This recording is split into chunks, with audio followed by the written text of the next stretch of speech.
오윤혜 씨가 매불쇼에 나와 말 그대로 사실관계를 심각하게 왜곡한 주장을 했습니다.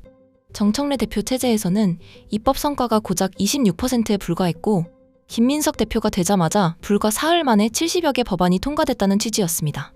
그런데 바로 그 자리에서 김승현 씨의 팩트체크 한 방에 주장이 그대로 무너졌습니다. 알고 보니 그 26%라는 숫자의 맥락도 달랐고 70여 개 법안이 처리된 과정과 시간 순서도 오윤혜 씨가 설명한 이야기와는 전혀 달랐습니다.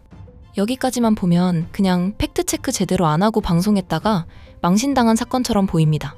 그런데 저는 이 장면을 보고 이상한 느낌이 들었습니다. 혹시 이게 단순한 실수가 아니라면? 그래서 오윤혜 씨가 최근 방송에서 어떤 방식으로 정치적 사실을 해석하고 있는지 조금 더 찾아봤습니다. 그런데 정말 충격적인 장면을 발견했습니다. 그리고 그걸 보는 순간 이건 숫자 하나를 잘못 안 문제가 아니구나 라는 생각이 들었습니다. 오늘은 그 이야기를 해보겠습니다. 본격적인 영상 시작에 앞서 오늘 내용이 더 많은 민주진영 지지자들에게 알려질 수 있도록 영상 좋아요와 구독 한 번씩 정중하게 부탁드립니다.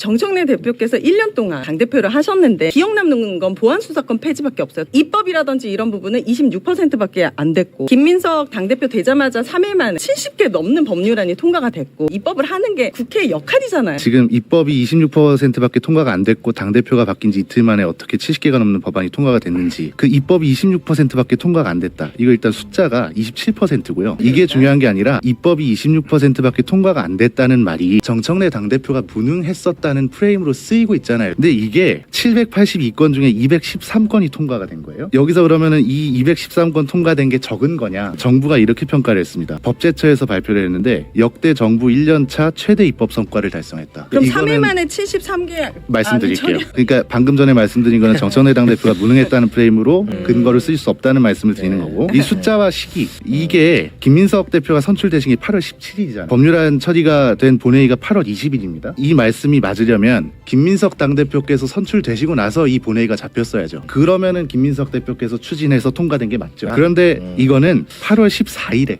이미 국힘한테 본회의 참석 공지가 간 겁니다. 그래서 이게 저는 문제라고 보는 거예요. 그러니까 비평하시는 분들이 이 사실관계를 좀 바로 잡아주시거나, 그 상황에서 굉장히 많은 프레임들이 나오고 있는데 바로 잡아주는 데가 거의 없어요. 먼저 이 장면부터 정확히 뜯어보겠습니다. 오윤혜 씨가 이야기한 논리는 굉장히 단순했습니다. 정청래 대표 체제에서는 입법 성과가 고작 26% 정도밖에 되지 않았고 김민석 대표가 들어서자마자 불과 사흘 만에 70여 개 법안이 처리됐다. 그러니까 결국 정청래는 검찰개혁 이야기만 했지 정작 민생과 입법에는 무능했던 것 아니냐, 이런 이야기였습니다. 숫자까지 붙으니까 굉장히 그럴듯합니다. 26%, 70여 개. 딱 보면 끝난 이야기처럼 보이죠. 그런데 바로 그 자리에서 김승현 씨가 하나씩 뜯기 시작합니다. 먼저 그 26%, 정확히는 27% 정도인데 더 중요한 건 1%포인트 차이가 아닙니다. 무엇에 27%냐는 겁니다. 오윤혜 씨의 설명만 들으면 마치 정청래 대표가 1년 안에 처리해야 할 입법 과제 가운데 겨우 27%밖에 못한 것처럼 들립니다. 그런데 김승현 씨가 지적한 내용은 전혀 달랐습니다. 782건이라는 숫자 자체가 5개년 국정과제 입법 계획이라는 겁니다. 5년에 걸쳐 처리하도록 잡힌 계획 가운데 첫 해에 이미 213건이 처리됐다는 설명이었습니다. 그리고 김승현 씨가 인용한 법제처 평가대로라면 오히려 정부는 이를 두고 역대 정부 1년차 최대 입법 성과라고 평가했다는 겁니다. 그러면 이야기가 완전히 달라집니다. 5년에 할 숙제를 첫 해에 27% 해놨는데 그걸 가지고 봐라, 73%나 못했다라고 말한 셈이 됩니다. 숫자는 비슷한데 숫자가 의미하는 현실은 정반대가 된 겁니다. 저는 바로 이 부분이 중요하다고 봅니다. 숫자가 틀린 게 아니라 숫자의 의미를 바꿔버린 겁니다. 그리고 정치평론에서는 이게 훨씬 위험합니다. 왜냐하면 숫자는 화면에 남거든요. 26%, 27%, 70개. 사람들은 숫자를 보면 객관적인 팩트라고 생각합니다. 그런데 숫자에는 항상 분모가 있고 기간이 있고 비교 대상이 있고 맥락이 있습니다. 그걸 잘라버리면 통계가 아니라 각본이 됩니다. 그리고 두 번째, 김민석 대표가 되자마자 사흘 만에 70여 개 법안이 처리됐다. 이것도 얼핏 들으면 굉장합니다. 김민석 대표가 8월 17일 당선됐습니다. 그리고 20일 본회의에서 70여 개 법안이 처리됩니다. 이 두 날짜만 붙이면 정말 김민석이 오니까 국회가 움직였다, 라는 그림이 나옵니다. 그런데 김승현 씨가 다시 시간표를 펼칩니다. 본회의 참석 공지는 김민석 대표가 선출되기 전인 14일에 이미 야당에 전달됐고 16일에는 관련 일정이 언론에 보도됐다는 겁니다. 그러면 질문이 생깁니다. 17일에 대표가 된 사람이 14일에 이미 잡혀있던 본회의를 어떻게 자신의 추진력으로 만든 겁니까? 미래에서 지시했습니까? 17일 김민석 대표 당선을 예상하고 14일 국회가 미리 업적을 준비해둔 겁니까? 이건 김민석 대표를 비판하는 이야기가 아닙니다. 그 사람이 잘했느냐 못했느냐와도 별개입니다. 인과관계가 없는데 인과관계를 만들어내면 안 된다는 겁니다. 법안이 김민석 대표 취임 뒤 통과됐다는 것과 김민석 대표가 추진해서 통과됐다는 것은 전혀 다른 문장입니다. 그 사이에는 그래서라는 접속사를 붙일 수 있는 증거가 필요합니다. 그런데 정치평론에서는 이 그래서 하나가 너무 쉽게 붙습니다. 정청래 때는 27%, 그래서 무능했다. 김민석이 된 뒤 70여 건, 그래서 김민석은 유능하다. 그런데 정작 날짜와 계획을 펼쳐놓으니 그 그래서가 사라져버립니다. 저는 이걸 단순한 숫자 실수라고 보기 어렵습니다. 결론을 만들어 놓고 그 결론을 설명해줄 장면들을 연결한 것에 가깝기 때문입니다. 그런데 저는 여기서 뭔가 의문점이 들기 시작했습니다. 오윤혜라는 유이재명을 대표하는 스피커가 특히 매불쇼에 와서 이렇게까지 왜곡된 주장을 펼치고 있을 정도면 다른 방송에서는 어떤 방식으로 정치적 사실을 해석하고 있을까?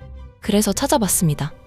그런데 또 굉장히 이상한 장면이 나옵니다. 저는 뭐 직관적으로 이렇게 생각해 봅니다. 누군가를 좋아하는 데는 예. 사실 이유가 없을 수 있어요. 예. 그냥 좋을 수 있는데 누군가가 싫어지는 데는 전 분명히 이유가 존재할 거라고 생각하거든요. 뭐 그 공기를 이상하게 만든 원인이 분명히 존재할 것이다. 만약에 싫어하신다면 그 이유가 있을 것이고 그 이유는 우리 모두가 알고 있지 않을까. 왜냐하면 정부 초기부터 어쨌든 힘을 실어주는 것보다는 비판하고 견제하고 흔드는 데 더 목소리를 냈기 때문에 예. 그거를 좀 절충하려는 시도가 있었지만 그거를 어쨌든 유 작가님께서는 좀 거부하셨던 것 같고. 아니 근데 보다는- 발언의 시차를 우리가 잘 따져봐야 되는데 매불쇼에서 처음 초기에 했던 발언은 그거예요. 대통령이 국가의 중요한 사항에 대해서 나한테 한 번도 문의한 적이 없다. 이 첫째예요. 네. 아니 이 세상에 어떤 사람이 국정을 운영한 대통령이 왜 나한테 안 물어봐? 이거 굉장히 이상한 거거든요. 네. 자신이 명망이 높은 사람이라고 스스로 생각하는지는 모르지만 하여튼 그 공직에 있지 않는 개인이 왜 나한테 안 물어봐라고 그 다음번 발언이 바로 지금처럼 대통령이 나를 싫어하는 것 같아 이런 거거든요. 이번에는 유시민 작가 이야기였습니다.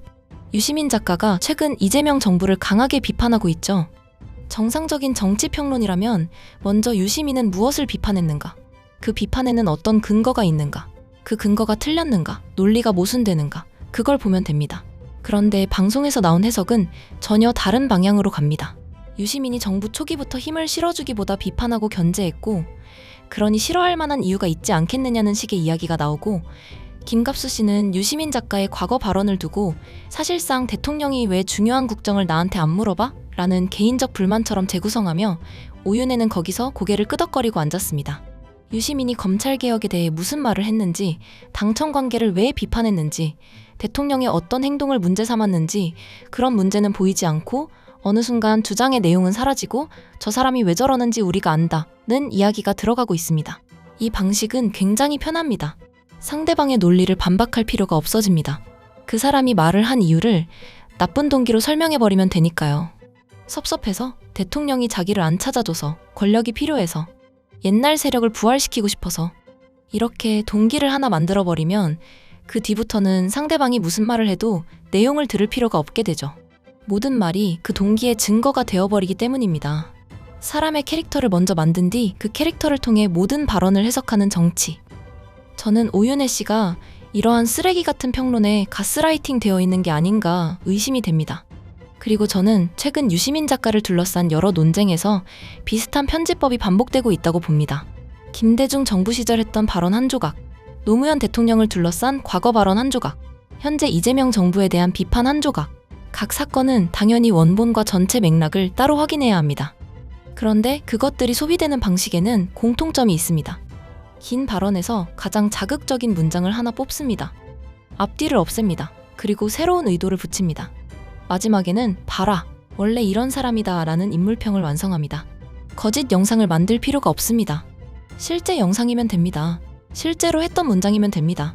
단지 앞과 뒤를 없애면 됩니다. 그래서 가장 무서운 건 이런 겁니다. 영상은 진짜인데 맥락은 가짜일 수 있습니다. 말은 실제로 했는데 그 말이 왜 나왔는지를 지우면 전혀 다른 사람을 만들 수 있습니다. 그리고 짧은 유튜브 정치 시대에는 이 방식이 너무나 강력합니다. 1시간짜리 사람을 10초짜리 캐릭터로 만들 수 있기 때문입니다. 저는 여기서 오윤혜 씨 한 사람만 이야기하고 싶지는 않습니다. 오히려 이 현상을 조금 더 크게 봐야 한다고 생각합니다. 최근 일부 친이재명 성향의 정치평론에서 이상하게 반복되는 순서가 있습니다. 먼저 결론이 나옵니다. 정청래는 무능하다. 유시민은 대통령을 흔든다. 기존 민주당 지지층의 반발은 친문 반명 때문이다. 그 다음 그 결론을 뒷받침하는 장면과 숫자가 따라옵니다. 그런데 정상적인 분석은 순서가 반대여야 합니다. 먼저 사실이 있어야 합니다.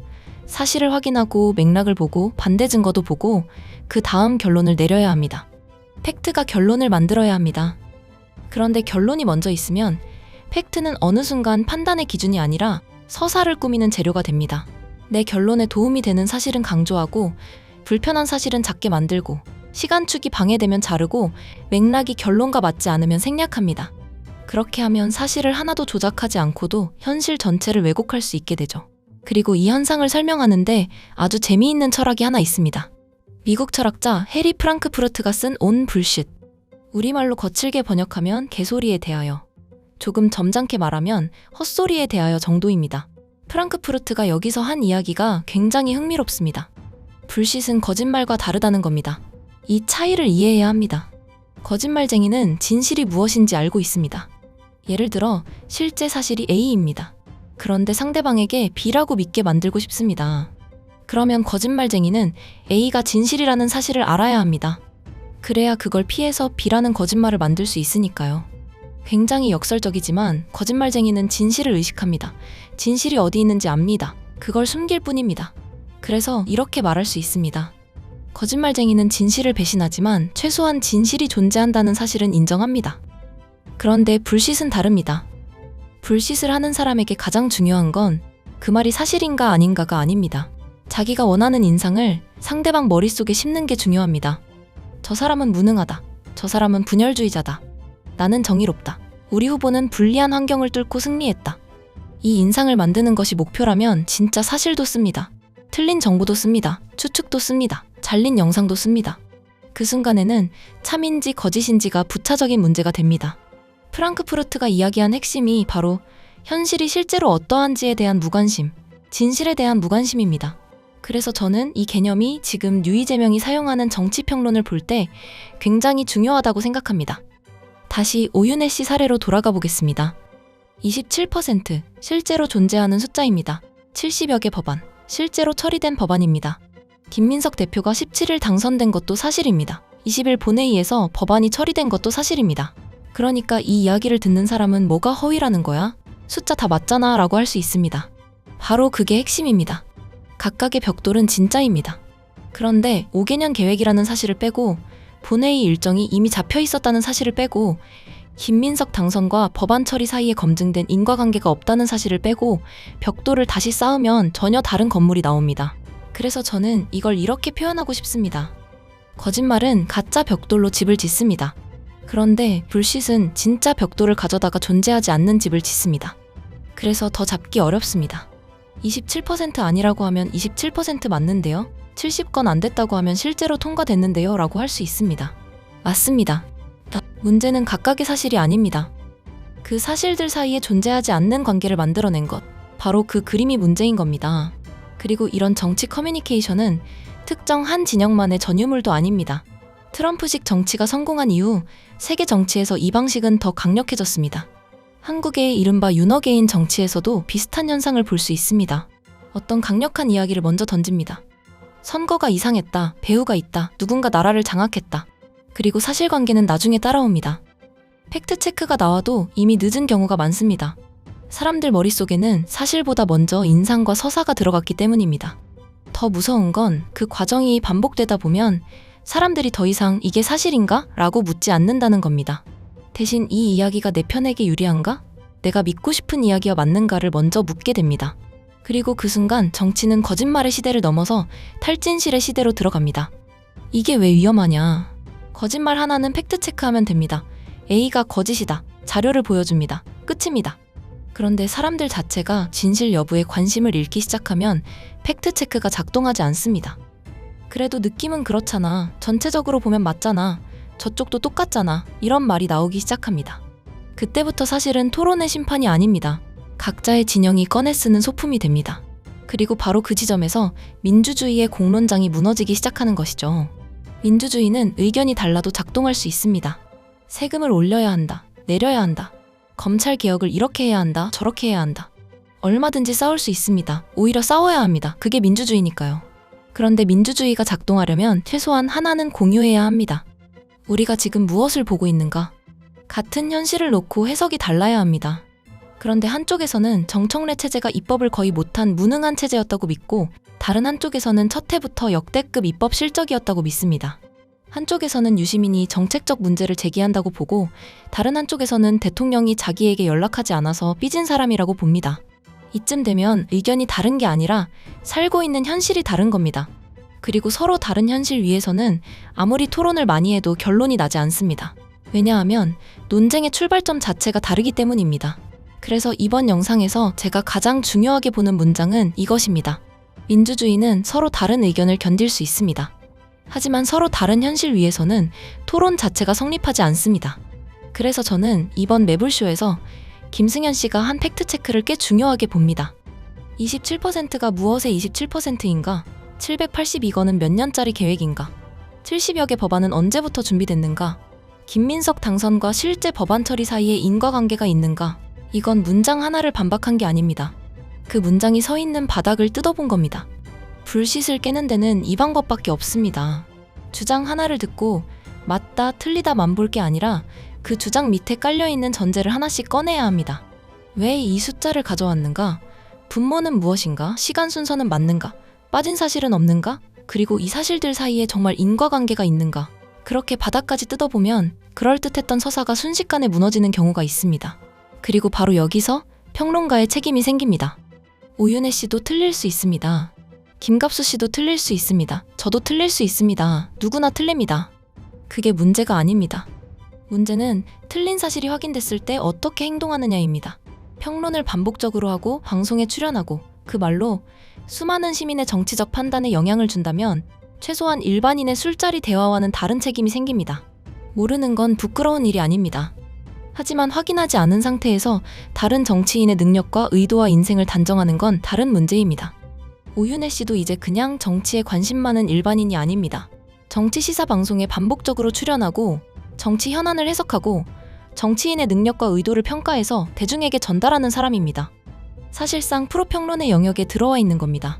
평론가 자격증이 따로 있는 것도 아닙니다. 방송에서 지속적으로 정치적 판단을 제공하고 그 판단이 수많은 사람에게 전달된다면 그 순간부터 말에는 직업적 책임이 붙습니다. 그래서 이제는 저는 그렇게 알고 있었어요. 개인적으로 그렇게 생각했습니다. 하고 웃고 넘어갈 단계가 아닙니다. 개인적인 생각을 말할 자유는 누구에게나 있습니다. 그런데 사실관계를 근거로 특정 정치인을 무능하다고 평가하는 순간 그 사실관계가 맞는지 확인할 책임도 같이 생깁니다. 그러니까 저는 묻고 싶습니다. 오윤혜 씨는 스스로 부끄럽지 않습니까? 남의 정치적 능력과 의도를 평가하기 전에 자기가 그 평가의 근거로 가져온 사실부터 한 번 더 확인해야 하는 것 아닙니까? 프로평론가의 마이크는 확성기입니다. 모르는 사람이 틀리면 주변 몇 명이 잘못 압니다. 방송에 나오는 사람이 틀리면 수십만 명이 같은 잘못된 전제를 공유하게 됩니다. 그래서 영향력이 커질수록 자유가 줄어드는 게 아니라 책임이 커지는 겁니다.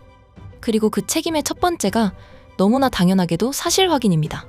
저는 정치평론이 점점 팬덤의 대리전이 되는 것이 가장 걱정됩니다. 시청자가 듣고 싶어하는 이야기를 대신 말해주고 우리 편이 원하는 악당을 만들어주고 우리 후보가 원하는 영웅서사를 만들어주는 것. 그건 순간적으로는 굉장히 시원할 수 있습니다. 조회수도 나옵니다. 댓글도 좋아합니다. 그런데 그 순간부터 평론가는 현실을 설명하는 사람이 아니라 팬덤이 원하는 현실을 제작하는 사람이 됩니다.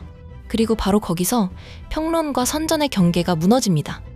하버마스가 이야기했던 공론장 역시 결국 비슷한 전제를 갖습니다. 우리는 서로 생각이 달라도 말의 근거를 제시하고 그 근거가 사실인지 검증하고 상대방도 이유를 듣고 필요하면 자신의 주장을 수정할 수 있어야 합니다. 그런데 불시시 지배하는 공론장에서는 그 게임 자체가 성립하지 않습니다. 진실을 찾는 것이 목적이 아니라 내 세계관을 더 강하게 만드는 것이 목적이기 때문입니다. 그러면 공론장은 토론의 장소가 아니라 각 진영이 자기 현실을 전시하는 무대가 됩니다. 그리고 시민들은 사실을 판단하는 사람이 아니라 어느 세계관에 입장할지를 선택하는 관객이 됩니다. 그게 민주주의에 정말 위험한 겁니다. 그래서 이번 사건을 오윤혜가 김승현에게 팩트체크 당해서 망신당했다. 이 정도로 끝내면 안 된다고 봅니다. 그건 재미있는 장면일 뿐입니다. 더 중요한 건 왜 이런 장면이 계속 만들어지고 있는가? 왜 사실보다 인상이 중요해졌는가? 왜 정치인의 실제 행동보다 우리가 만들어 놓은 캐릭터가 더 중요해졌는가? 왜 상대의 주장을 반박하기보다 상대가 왜 그런 말을 했는지부터 만들어내는가?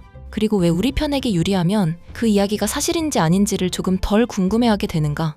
이걸 돌아봐야 합니다. 정치적 불신의 최종 목적은 사람에게 하나의 거짓말을 믿게 하는 게 아닙니다. 더 무서운 결과는 사람이 무엇이 진실인지 확인하려는 습관 자체를 잃게 만드는 겁니다. 거짓말쟁이는 진실을 두려워합니다. 그래서 진실을 숨깁니다. 하지만 불신이 지배하는 정치에서는 진실을 두려워할 필요조차 없습니다. 애초에 진실이 중요한 게 아니기 때문입니다. 그리고 저는 민주주의가 거짓말쟁이와 싸우는 것보다 사람들이 더 이상 무엇이 사실인지 궁금해하지 않는 사회와 싸우는 것이 훨씬 어렵다고 생각합니다. 결국 공론장을 다시 살리는 방법은 거창하지 않습니다. 오늘 김승현 씨가 했던 것처럼 하나씩 뜯어보는 겁니다. 그 숫자는 무엇의 숫자인가? 그 일은 언제 벌어졌는가? 앞에는 무슨 말이 있었는가? 뒤에는 무엇이 생략됐는가? 그리고 정말 그 결론까지 갈 수 있는가? 사실을 끝까지 따라갔는데 내가 믿었던 정치인이 불리해진다면 정치인을 바꾸는 게 아니라 내 생각을 바꿀 수 있어야 합니다. 그게 이성이고 그게 평론이고 저는 그게 민주주의의 가장 기본적인 자세라고 생각합니다. 시청자 여러분들은 어떻게 생각하십니까? 여러분들의 생각을 댓글로 남겨주시기 바랍니다. 오늘 내용이 더 많은 민주진영 지지자들에게 알려질 수 있도록 영상 좋아요와 구독 한 번씩 정중하게 부탁드립니다. 오늘도 끝까지 시청해주셔서 진심으로 감사드립니다.